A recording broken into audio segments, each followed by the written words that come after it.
Set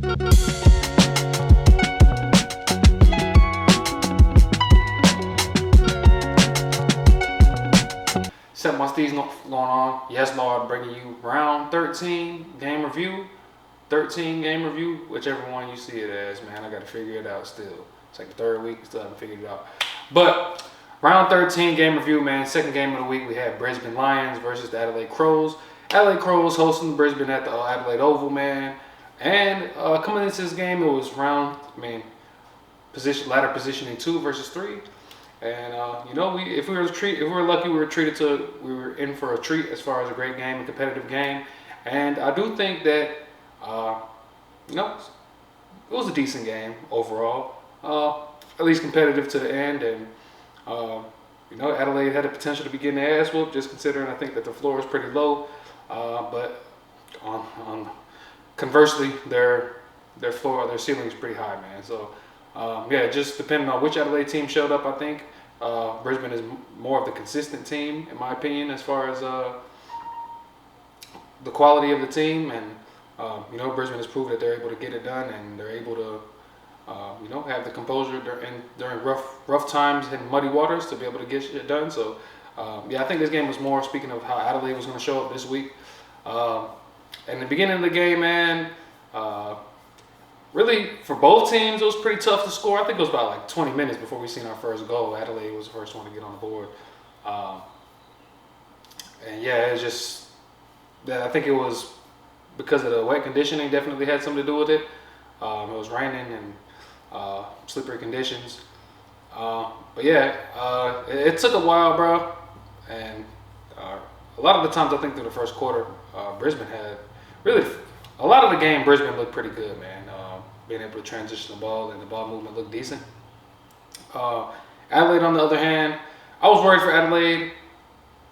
I definitely was worried for Adelaide. I was wondering, damn, I tipped Adelaide. I felt there's always that period of time where in the beginning of the game, I'm always like, damn, I tipped Adelaide. I can't believe it, bro. I fucked up. I should have tipped Brisbane, man. And I definitely was sitting on that side of the fence. The game looked like it was over. Before halftime, bro. It looked like it was over, man. But I will say both teams had nice patches of play throughout the game.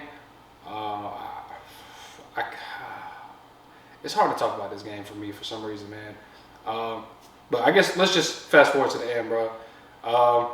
The first quarter, Adelaide ended up being goalless, bro. I think they were like 0 for 6 in the first quarter, bro. Like not unable to get reward for the efforts, if you will. I can't even speak English right now. But yeah, they left a lot of points on the board, man. Part of slippery conditions, part of just not having the quality shots on goal, or not being able to make the most of the opportunities. Where Brisbane was able to after the 20-minute stretch, they were able to get some consistency going. How many goals did they have in the first quarter? They had 2 goals, but they still left 3 points on the board as well. It was a low-scoring affair, high-pressure affair for this game, for most of the game. And I think that also has a lot to do with the wet conditions as far as the scoring drying up too. Probably already said that, but as the game went on, really towards the end, bro, in the fourth quarter, it really got to a point where Adelaide, oh, shit. The fourth quarter, I think the main reason why the game ended the way it did, which was Adelaide actually winning a tight game, which doesn't really happen. Adelaide usually gets screwed by the umpires a lot of the times and end up coming short. The key to Adelaide winning this game, I think, was a lot of their key players in the fourth quarter just didn't quite get their hands on the footy like they should have. Like Ashcroft, I think Lachie Neale. There was just a lot of times where, and I will say they actually had the chances, bro. They ended up not scoring a goal. At the end through the whole fourth term, Adelaide scored 5 straight goals. And it was kind of disappointing to see because you felt like this game was probably Brisbane's to lose going into that fourth quarter and even throughout the fourth quarter in general. But they just seemed rattled after they got punched in the mouth by them 5 goals, bro. They didn't respond well. They had plenty of opportunities, like particularly at the end when Lachie Neale had time. He straightened up, he settled, he composed, and got himself composed and still missed the goal that was pretty much right in front of the goal, at least like 20 meters, man. I couldn't have been no more than 25 meters if you ask me. But yeah, it was just situations where it was just they weren't playing as smooth as they were early in the game. I think a lot of the game, you see how nice Will Ashcroft was able to get the ball to his teammate. Ashcroft is such a one of the best handball players in the league, and I really noticed that, especially this game. There's just situations where he was just handballing to his teammate right in the perfect position and getting him, helping his teammate get into a better dangerous position, and like he wasn't able to do that as much in the fourth quarter. It was a nice little matchup with Ben Keys versus Dane Zorko throughout the game. Zorko had a slow first half, and Ben Keys definitely had his moments as well where he got Adelaide going. Joshua Shelley had timely moments where he kicked a couple goals. He didn't get a lot of the footy, I don't think, but he definitely had a lot of opportunity. He made the most of his opportunities when he had it, including a nice little kick off the boundary that he knocked down.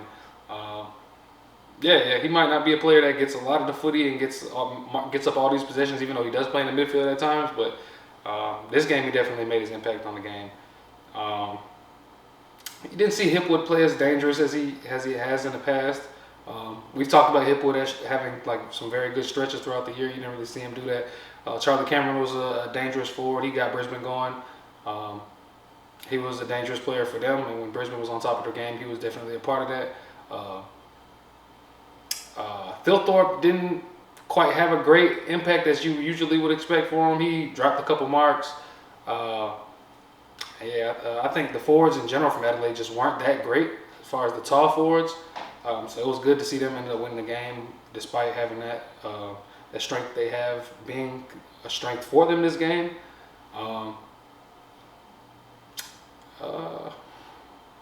What else do I have to say about this game, bro? It really was definitely just Brisbane's games to lose. It was kind of disappointing to see that they were a team that's been there, done that. So you expect them to have the composure to be able to handle the pressure, but I think it was a pretty bad loss for them to lose this game.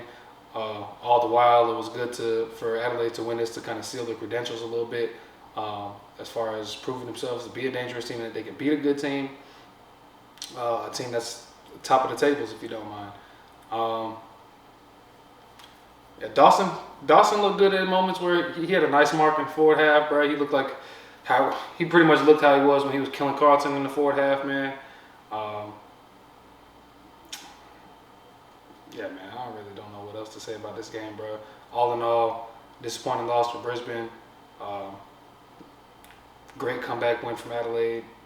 And that's really all I got to say about this, bro. There probably should be some more that I can say about, but I can't really even sum this game up as a whole, bro. The themes, all in all, I probably said all in all so many times. Wet weather, high pressure, low scoring, opportunities taken by Brisbane, by Adelaide, and opportunities missed by Brisbane, bro. That's really the 5 little key points that happened during this game. And that's all I got, bro. I ain't gonna lie.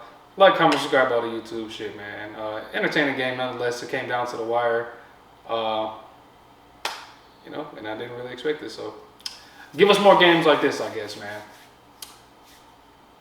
Hey, catch up.